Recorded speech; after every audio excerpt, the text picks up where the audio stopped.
Hello.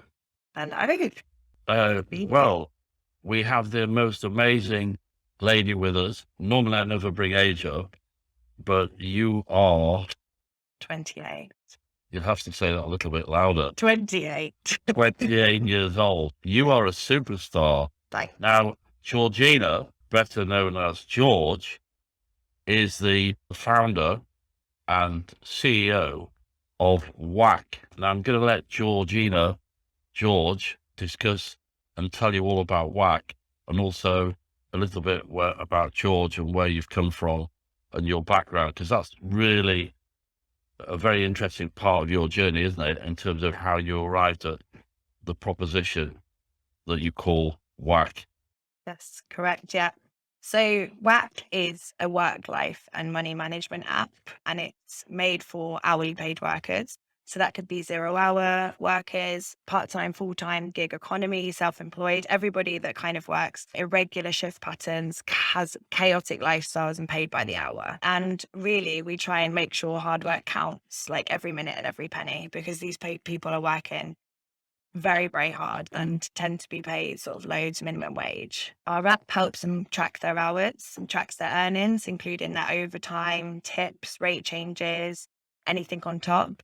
And it also helps them manage their bills between different paydays, which could be weekly, 2 weekly, all different types, multiple jobs. We also help them organize their rota, their imported documents, and we help them with their legal rights and just really build a community to help support them through this chaotic life. Now, that's a brilliant advert for WAC. And obviously, I'm bowled over with WAC because I actually use it and enjoy to use it, although I'm not necessarily on a 0 hours contract because I work 24 hours a day.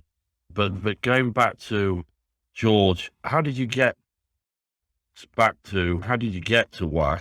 And tell the audience about really your journey, from university, and obviously you've got a law degree, but can you just kind of like plot out the journey? Yeah, of course. The story is really, really important because I'm very passionate about it. And it is the reason that I founded the business. And it's not just about, making tons of money and being a CEO. For me, it is about actually making a difference and having an impact and changing the way in which this kind of working life is viewed, which at the minute I think isn't good enough. So the reason for that is because, I worked hourly paid jobs from about 13. I've collected glasses, peeled carrots, potatoes, worked at McDonald's, worked in bars, clubs, pubs, all of it right through my studies. And then right up until I graduated law school in my early 20s. And I found one thing in common really every time. And it was that, you're working hard and your pay isn't kind of consistent, and each payday you're looking at your pay slip and you're wondering if it's right, or or even before you get to your payday you're not sure even what to expect on payday. And if you're working a lot of hours, even just a few hours, it's obviously really important for you to be able to manage your life, to know what finances you're having coming in. And I just thought it was crazy that it was you just couldn't figure that out, and you had to try and write down your hours on your phone or on paper. And if there were any discrepancies, it was really difficult to go to your employer and kind of say, I'm not sure if this is right. And everything is done on paper, or, it's just a very sort of untrustworthy, um, difficult to manage, lifestyle. So I'd had enough really. And it was when I was working in hospitality and I graduated and I was deciding my next step in my law career. And I actually started working full time in a hospitality business, and I went into the management side of things. So I saw a completely different side to it. So before I was the employee, the hourly paid worker doing 60 hours a week. And then I saw the management side, and it was really bad. You can see some of the processes, you can see how people are actually being pushed out of work, if they're not performing, that they can actually have that control over their rota and their hours, and to try and push people out of work. I was told to round down individuals' hours, which would obviously heavily impact their wage, especially if it was over a long time. And I just started to see things that just didn't sit well with me, and I started to understand why I felt that as an employee working in that situation. And I just felt, just that there wasn't any support for people out there, and it was is often kind of put down to, but it's just part-time work. It's just a student. It's just this, it's just not very highly valued. And it is, it's the whole of the NHS. Like all of them are on mostly agency workers on hourly paid work. You've got everybody that was left during COVID. All of the essential workers were mostly hourly paid. Like these people deserve to be looked after. And I just kind of, I realized there was nothing for that. So I did something about it. So look, obviously we know the product's amazing. We know the users, you've built up a really incredible user base, and you get, the reviews online are fantastic. But to be able to really drive this business, you need money. Yeah. And all entrepreneurs are risk takers, and they need to raise and fund their business with money. And so tell us about your journey and how, I mean, I think you've done amazing so far. And I know that you can see you've obviously going through another funding round now. Just maybe share with the audience about that journey of over the last couple of years since you started. Yeah.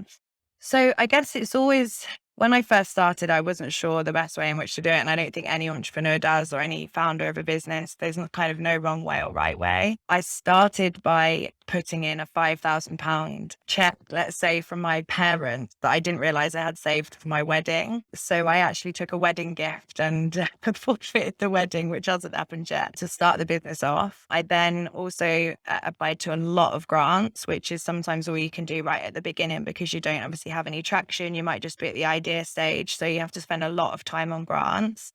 So I got a little bit of money in grant funding. And then I was actually able to involve my university because I was one of the first students that had got really, really far in the Santander Entrepreneur Awards competition that I entered with just an idea. And I made it as a finalist out of about 2,500 students in the first 3 months, I think, of registering the business. So that gave me a lot of validation, I guess, and built out my network to help me on that funding journey. And then the university actually invested on a convertible loan basis, which at the time I had no clue what it was, but it just meant obviously the money converts at a later stage when the business is a little bit more proven. So I did that. And then along the way, I've put in as much money as I possibly can, taken no salary, lived how a lot of us have to live, just to get by and keep pushing and pushing and putting all money into the business. And then last July, we raised a £70,000 pre-seed round, just a small amount of money to make some developments on the product. And I found that the best way in doing it with our business, because we are a B2C freemium model and our app is free, it is going to take a lot of funding. So the best way in kind of doing that is having a small amount of money put in, and then obviously proving what that money can do, and then building again and building again.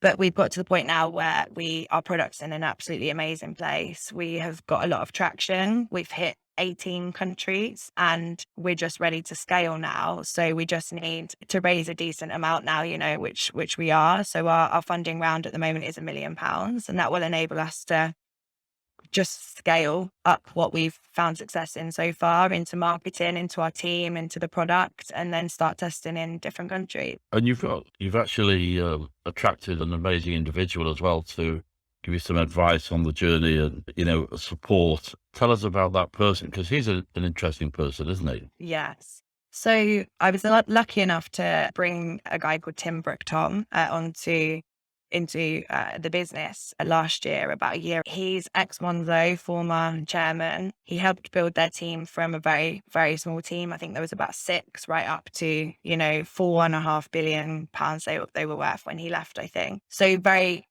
very used to this sort of freemium model, this high growth, community-led technology. And I messaged Tim on LinkedIn. I didn't think I was going to get a reply. I saw that he had recently left Monzo and just kind of told him about WAC and what we're trying to do and how important it is to us. And I'd always followed Monzo and loved Monzo as a brand. I think that what they've done and how they've modernized banking and just everything really, from branding to the messaging to the actual product itself, I've loved. So I went for it, and he did find my message, got in contact, and then we had, a lot of chats, and thankfully he absolutely loved what we were doing and has come on board and works with us full time. Well, that's a great validation. And obviously it's only through your tenacity, which you have bags of tenacity, as I know. And obviously you don't build a product without great people, or you don't develop a company without great people. And what's interesting is that you've got to work, you've found a fantastic team offshore, but you've actually, spent a lot of time with them even in person. Tell us about that whole experience, and because I know the audience are keen to understand how potentially they could set up a tech business in a similar way to yourself. Yeah. It was a really difficult point in the business because you kind of, I guess, when you're starting something out, and I wasn't technology, I wasn't a tech person from a tech background. So it was all very much learning on the job. And I guess I was most scared at this point because you hear a lot of horror stories, about different businesses that have tried to find a development company and paid a lot of money and, got something back that's just not very good, or, they've lost them halfway through the project or something. It was just a really scary time. So I did put a lot of time into this point, and I spoke to a lot of development companies. I got a lot of quotes here in the UK and different countries across the world. And I spoke to a lot of people, and even I nearly went for a few, that I ended up not, just because I had a slight bad feeling.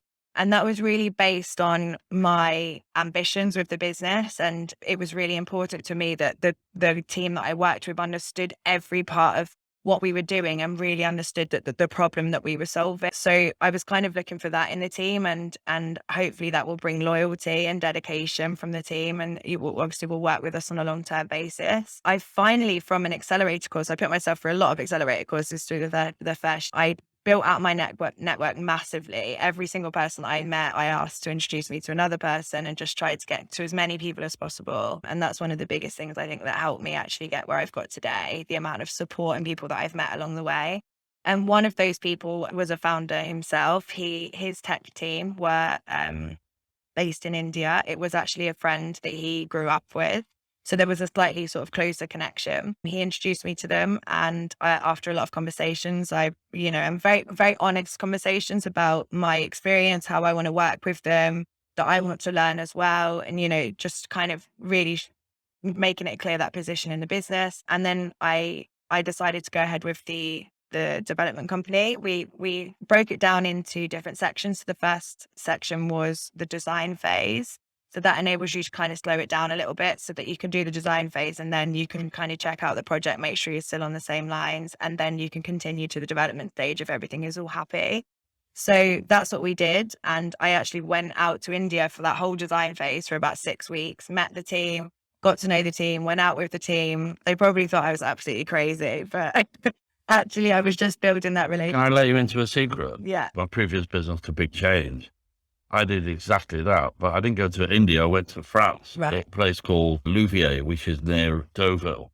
And I did exactly that. I just sat there, sat on the team there, and helped them get my product Yeah. to a point where it was, an MVP 0.75. So at least it was something that I could show and present and demonstrate. And sometimes it's the only way. Yeah.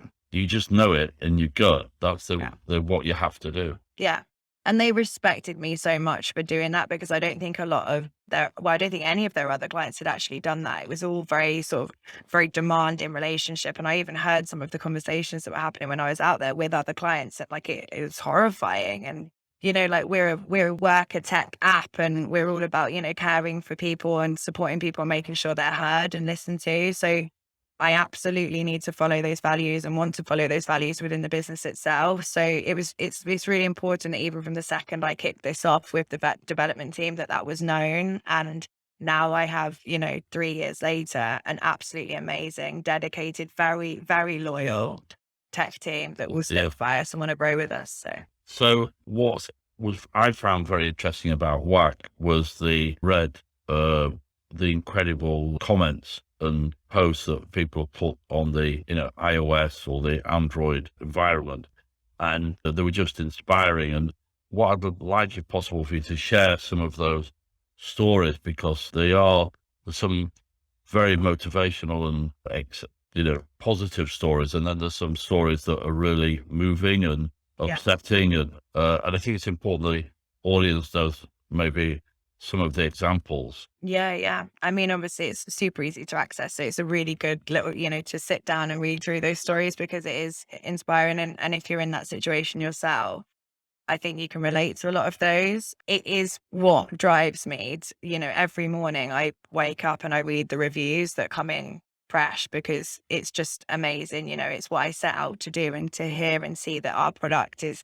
helping people the way in which that we wanted it to is it's just amazing. Some of them are terrible. I thought I went through a pretty bad time, when I was in hourly paid work and doing this, that, and the other. And I thought it was a tough time for me, and some of the things I saw, right, it's crazy. But there is a lot worse out there, unfortunately. And it's actually happening with some huge chain companies, it's smaller independent companies, it's just like across the board. So that's something we obviously want to change, and we've started to do that already.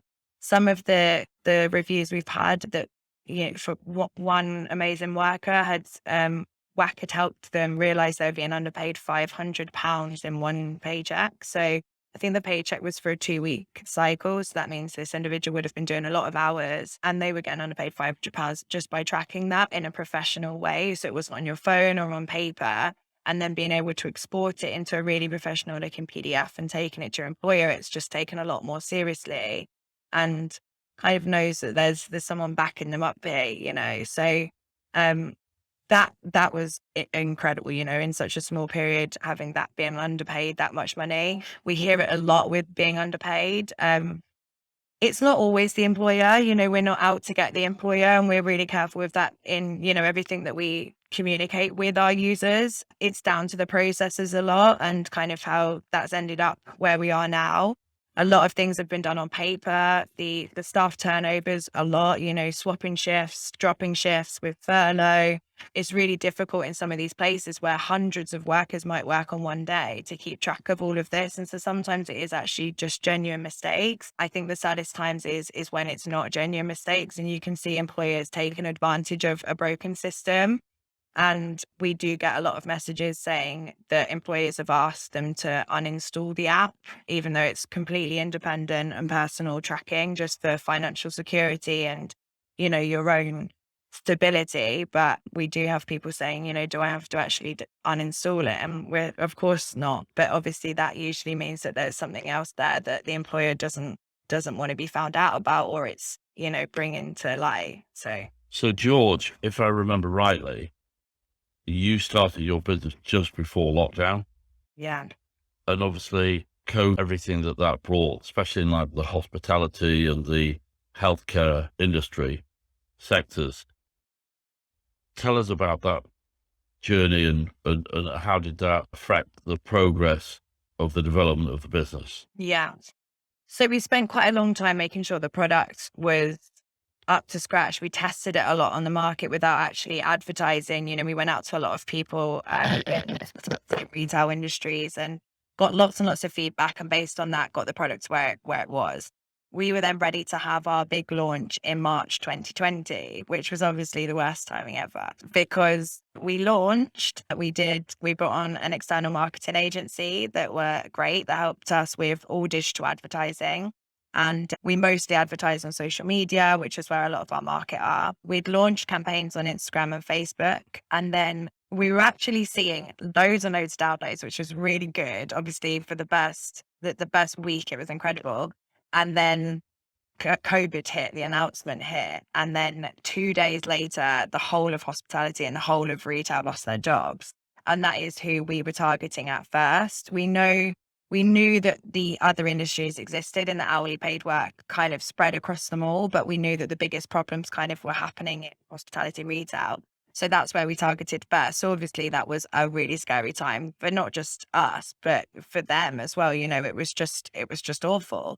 So it was a bit unknown, but we just took it on, sat down as a team, and we pivoted our marketing strategy. So instead of going out to hospitality and retail, we looked at who was left working and, understood those positions. And we then knew that a lot of them were actually still hourly paid work. As I mentioned earlier, a lot of the essential workers were. So everyone that was left in supermarkets, delivery drivers, factories, manufacturing, NHS, like a lot of them were hourly paid. So it was actually a really nice time for us to launch because we were able to help people even more than we wanted to before with, their work, life and money.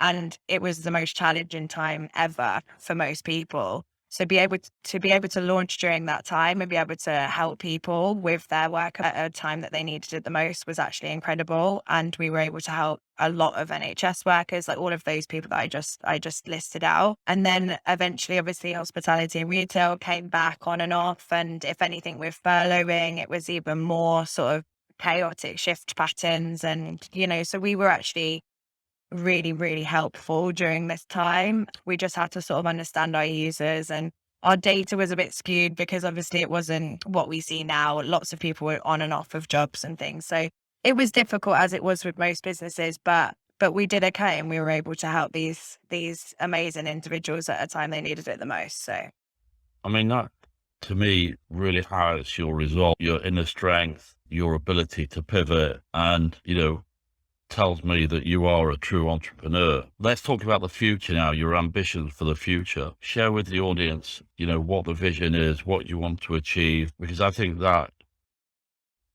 is, I'm so excited about, how you can really evolve the solution and add to the solution to create even more value for the employee, I should say, the person that is working in the gig economy, which is, on a potentially 0-hour contract. yeah. So the gig economy is obviously growing massively. Flexible work, hourly paid work, picking up shifts here and there, even for salaried workers in professional careers that want a little bit of extra cash, just picking up a job part-time is quite common now. With the energy prices and everything else going up, it's not everyone, from retired individuals to students. It really is across the board. So I guess for us, we want to be the go-to work app, the go-to work, life and money management app. What kind of sets us apart from the market competitors at the moment is we are an all-inclusive app. So we're very comprehensive in what we do. We don't just want to help users track their hours. We don't just want to help them track their earnings. We want to help them do that, but also with everything else that comes with having that lifestyle of an hourly paid worker, and how that actually impacts many other places in your life, such as your mental and physical well-being, your finances, your social life. There's so many parts that we can support with, and we just want to make basically a super app for hourly paid workers. So we're developing the products now. We're looking at launching like a marketplace and different features on the app that can offer that, and whether it's freebies, discounts, or services to further support. We're looking at also helping workers pick up extra shifts, fill their life with as much stability, keep them doing what they're doing, because it is flexible, it is great, and it is good to be able to jump on and off, but it's hard work and it is chaotic. So we want to make that easy, basically. And there's nothing out there at the moment doing that. Well, that's an incredible story, an incredible journey you're taking, and I'm privileged to meet you. I was introduced to you and I was blown over by your enthusiasm and your belief and passion in WAC. So I wish you lots of success, and everyone will be hearing a lot more from George in the future. Thank you. I really appreciate it. It's lovely to meet you too. And